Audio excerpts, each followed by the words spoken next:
inni lammaffaan firaakshinoota gara dhibbantaatti jijjiiruudha. Yeroo darbee kan baranne maalidha?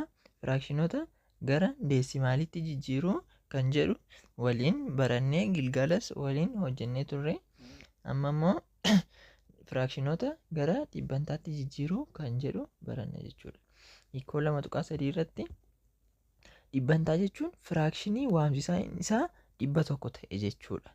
Mallattoon yoo ibsamus a irra 100 jechuun maal jechuudha? Parsantii a yookiin dhibbantaa a jechuu wajjin wal qixadha jechuudha. Kana yeroo dubbisus maal jenna? Dhibbantaa a jennee dubbisnaa jechuudha. Firaakshinii kenname tokko gara dhibbantaatti jijjiiruuf waamsisaa firaakshinichaa 100 taasisuudha. Kana gochuuf immoo waamsisaa fi waamamaa firaakshinichaa lakkoofsa mijataa ta'een baay'isuu qabda. Deesimaalii kenname tokko gara dhibbantaatti jijjiiruuf firaakshinichi 100 irra 100 yookiin parsantii 100 yookiin dhibbantaa 100tiin baay'isuu qabda jedha. Fakkeenyaan yoo ilaallu, fakkeenyaaf 1/2 haa ilaallu. 1/2 kana yoo ilaallu maal gochuu qabda jedha? Waamsisaa firaakshinichaa 100 taasisuu qabda jedha. Lakkoofsa wayiidhaan baay'isnee gara 100 waamsisaan isaa 100 yoo nuuf ta'e gara dhibbantaatti jijjiiruu dandeenya jechuudha. Kanas lakkoofsa meeqaan waamsisaa isaa kana yoo meeqaan baay'isne 100 ta'uu danda'a? 50 yoo baay'isne 2 baay'isuu 50 100 ta'a jechuudha. Kanaafuu waamsisaa isaas 50 baay'isna. 1 baay'isuu 50 meeqadha? 50dha.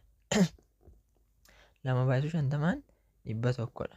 Kanaafuu 100 50 irra 100dha. 50 irra 100 jechuun immoo asitti hiikoo irratti akka ilaalle a irra 100 nu kennameera yoo ta'e dhibbantaatti gaafa jijjiiramu dhibbantaa a ta'a jechuudha. Kanaafuu asitti 50 dhibbantaa 50dha jechuudha. Asitti ishee kana fudhannee dhibbantaa 50 jennaa jechuudha. Maal gochuu qabna? Lakkoofsi kamiyyuu firaakshiniin kamiyyuu nuuf kenname gara dhibbantaatti jijjiiruudhaaf waamsisaa isaa 100 gochuudha jechuudha kan nu barbaachisu. Lammaffaa irratti 5 irra 8 nuuf kenneera. 5 irra 8 kana 8 yookiin waamsisaa isaa ilaalla. Waamsisaa isaa kana yoo meeqaan baay'isne 100 argachuu dandeenya kan jedhu barbaanna jechuudha. Fakkeenyaaf 8 baay'isuu 10 yoo jenne 8 baay'isuu 10 meeqadha? 80dha. 100 akka inni nuu ta'u gochuu immoo qabna. 8 si'a meeqa yoo baay'isne 100 ta'a jenna. 8 baay'isuu 12 haa ilaallu. 8 baay'isuu 12 meeqadha? 2 baay'isuu 8 meeqadha? 16 6 tokko qabna. 8 baay'isuu 1 8 ida'uu 1 9 96dha jechuudha. 96 yoo ta'e 96 kun dhibbatti hin siqa. Garuu yoo 8 kana 13dhaan baay'isne 100 kan caalu nuuf fida waan ta'eef karaa kana yoo yaallu nu hin dhufu jechuudha yookiin argachuu hin dandeenyu jechuudha. Kanaafuu maal goona? dhibbaan baay'isna. Lamaan isaa waamamaa isaas waamsisaa isaas 100 baay'isna. Kana jechuun 5 baay'isuu 100 irra yookiin walumaa galatti baay'isuu goone 100 irra 100tiin baay'isnaa jechuudha. Kunis maal jechuudha? 5 baay'isuu 100 meeqadha? 500 irra 8 baay'isuu 100 wajjin wal qixa ta'a jechuudha. Asitti yoo ilaalle waamamaan isaa meeqadha? 8 baay'isuu 100dha.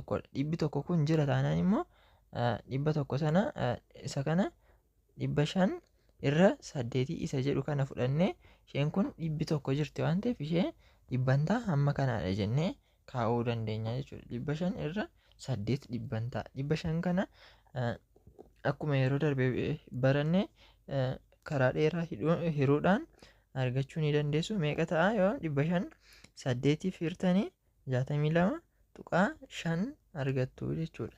62.5 5 dhibbantaa 62.5 argachuu dandeessu jechuudha. Jalqaba maal goonaa yoo akka isa A kanarra jirutti salphaatti baay'isnee lakkoofsa wayiidhaan baay'isnee yoo waamamaa isaa 100 godhachuu dandeenya ta'e gochuu dandeenya. Karaa sana yoo hin dandeenyu ta'e immoo maal goonaa waamamaa isaas waamsisaa isaas 100 baay'isnaa.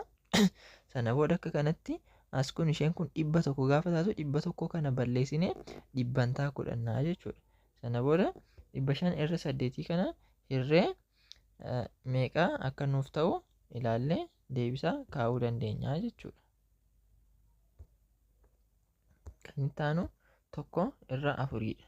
1 irra 4 meeqaa yoo baay'isne yookiin waamsisaa isaa yoo meeqaan baay'isne 100 nu dhufuu danda'a. Fakkeenyaaf 20 fudhanne 4 baay'isuu 20 80 hin ta'u 25 fudhannee ilaalla.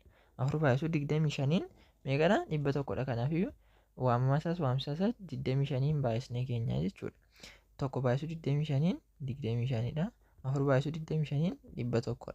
Akka kana erga godhanneen 25 irra 100 nuuf ta'a. 100 kana yoo 100 nuuf ta'eera ta'e isa kana dhibbantaatti jijjiirree dhibbantaa 25 jechuu dandeenya jechuudha. Kanatti inni jalqabaa dhibbantaa 50dha. Inni itti aanu 62.5 dhibbantaa 62.5dha. Kan itti aanu 25 irra 100 dhibbantaa 25dha jechuudha. Akka kanatti firaakshinii nuuf kenname tokko gara dhibbantaatti jijjiiruu ni dandeenya jechuudha. Karaa biraa firaakshinii gara dhibbantaatti jijjiiruus ni dandeenya karaa kanarraan adda ta'etti jechuudha. Innis firaakshinii biraa karaa biraa firaakshinii gara dhibbantaatti jijjiiruudhaaf maal goonaa? Firaakshinii gara dhibbantaatti jijjiiruuf karaan biraan ni jira. Kunis firaakshinii kenname waamamaa isaaf waamsaaf erga hirree booda deesimaalii arganne 100 baay'isuun dhumarratti mallattoo dhibbantaa kaa'uu yookiin barreessuudha. Fakkeenya kana yoo ilaalle fakkeenyaaf 1 irra 8 haa ilaallu. 1 irra 8 hirree ilaallaa jechuudha. 1 irra 8 akka kana gootanii 1 asitti barreessanii 8 asitti barreessuu dandeessu. Sana booda kana yoo hirtan meeqa argattu? 0 keessan asis 0 keessu tuqaatti dabaltanii 8 baay'isuu 1 meeqadha? 8 baay'isuu 1 8dha. 8 as kaawwanne 1 immoo as keenyaa walirraa hir'isnaa 2 argannaa 0 as keenyaa itti fufnaa jechuudha. 8 baay'isuu 2 16dha. Kanaafuu 16 asitti barreessinee 2 immoo as keenyaa 8 baay'isuu meeqaatu 16 ta'uu danda'a?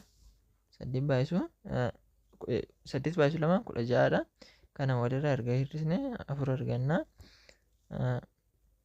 4 kana 8 firamuu hin danda'u waan ta'eef 0 tokko as keenyaa 8 baay'isuu meeqaatu 40 ta'uu danda'a? 8 baay'isuu 5dha. Kanaafuu 5 as keenyee asitti immoo 40 goonaa jechuudha. Kana walirraa hir'isnu 0dha. Haftee hin qabu waan ta'eef deebiinsa 0.25. Amma 0.125 arganne 0.125 arganne kana immoo maal goonaa? 100 baay'isna. 100 yoo baay'isnu meeqa arganna? 12.5 arganna. 12.5 argannaa jechuudha. 12.5 kanas maal goona? Dhibbantaa goonee kaa'uu dandeenya jechuudha. Akka kanatti 8 firree 0.125 arganna. Kanas 100 yoo baay'isnu immoo meeqa arganna? 12.5 arganna jechuudha.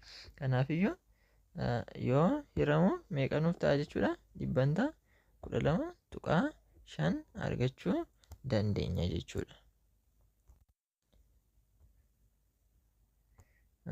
Gilgaala 2.4 kutaa itti aanutti kan waliin ilaallu ta'a. Akkasitti viidiyoo kana hiriyoota keessaniif